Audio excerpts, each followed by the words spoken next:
todos nós, você também deve ter ouvido que algo está acontecendo na Venezuela esses dias.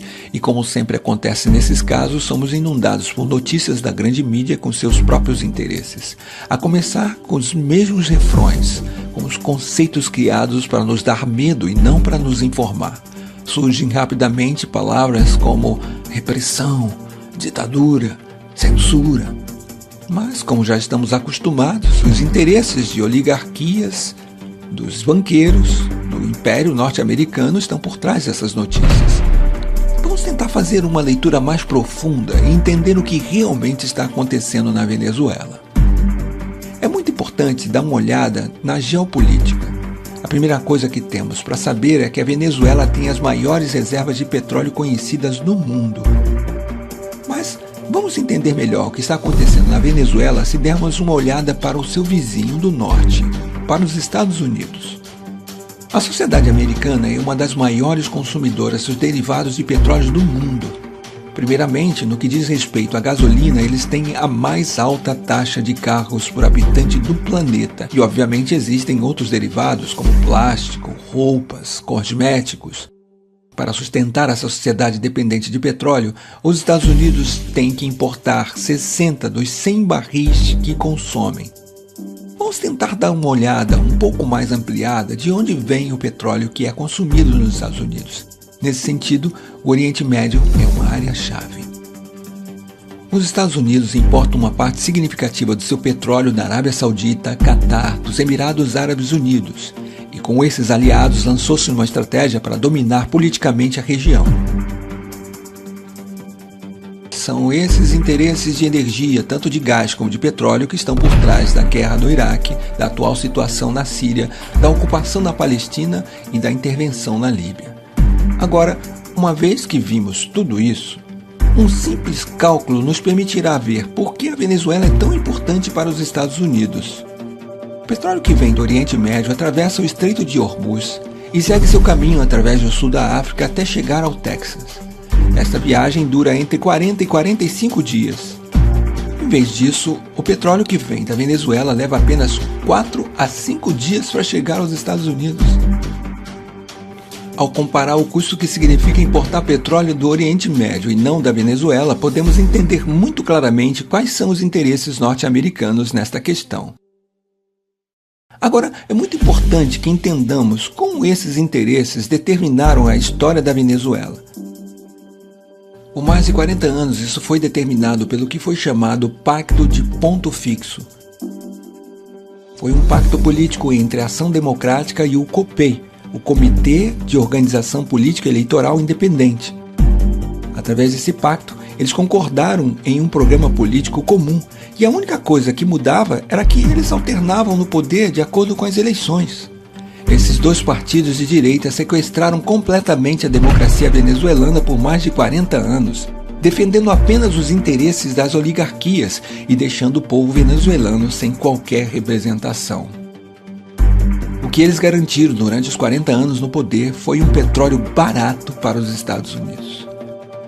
Isso causou muita pobreza ao povo, que começou a se manifestar cada vez mais forte. Em fevereiro e março de 1989, essas manifestações já atingiram seu pico, até que foi chamado de Caracaço.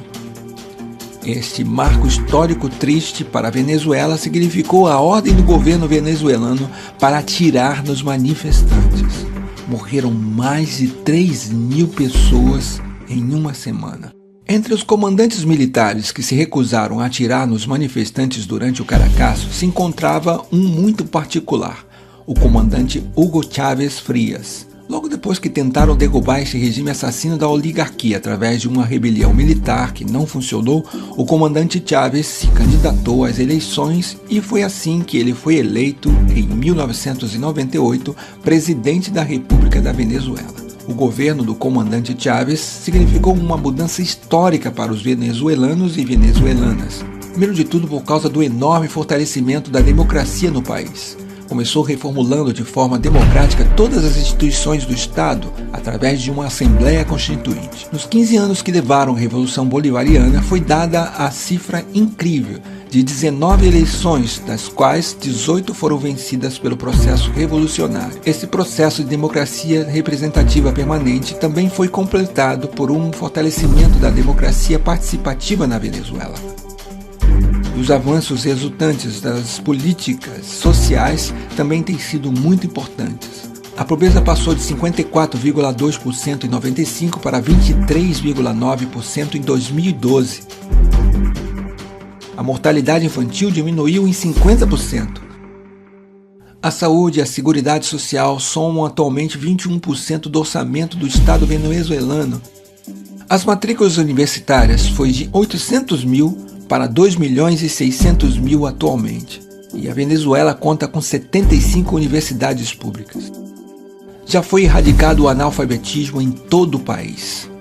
Obviamente, o Império Americano, vendo que pela primeira vez na história um governo venezuelano se ocupava muito mais com seu povo do que com os interesses norte-americanos e que o novo processo de união soberana e emancipadora da América Latina ameaçava sua hegemonia política, não ficou com os braços cruzados. Em 2002, apoiou claramente um golpe de Estado contra o governo democraticamente eleito de Hugo Chávez. Tendo falhado graças à mobilização popular, fomentou uma sabotagem econômica através de uma greve de petróleo com o apoio da oligarquia. No entanto, essa nova tentativa de desestabilização também falhou. A única coisa que mudou é que desta vez é uma nova estratégia, o que chamamos de golpe suave.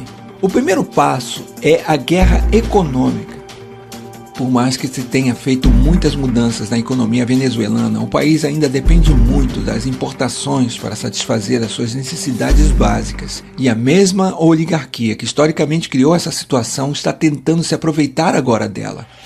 Por um lado, alguns industriais ligados à oligarquia que quer acabar com o processo bolivariano está tentando criar escassez de produtos básicos para criar descontentamento na população. E do outro lado, alguns setores importadores que também querem acabar com esse processo estão especulando com dólares em vez de usá-los para importar produtos de necessidades básicas para o país. Isso demonstra mais uma vez o cinismo da oligarquia venezuelana disposta a tudo para voltar ao poder.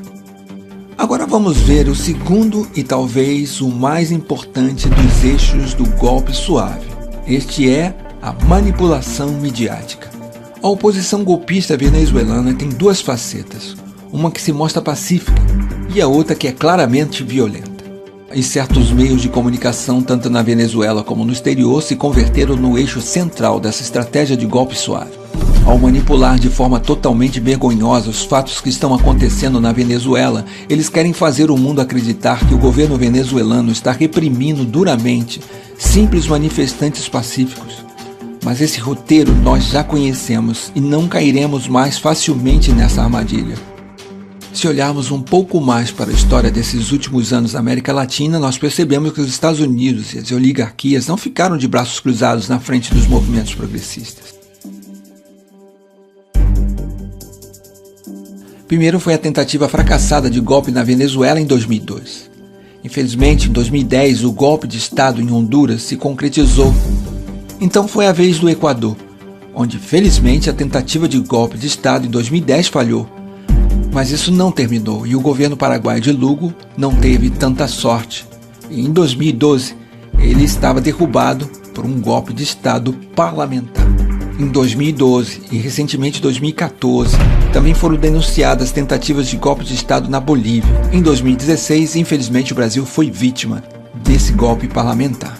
Desta vez, na Venezuela, a história está tentando se repetir, mas o povo de lá não vai permitir. O povo latino-americano tem aprendido muito com o passado, por isso não vai mais deixar o Império Norte-Americano e as oligarquias locais conseguirem tirar o processo de mudança em que se encontram.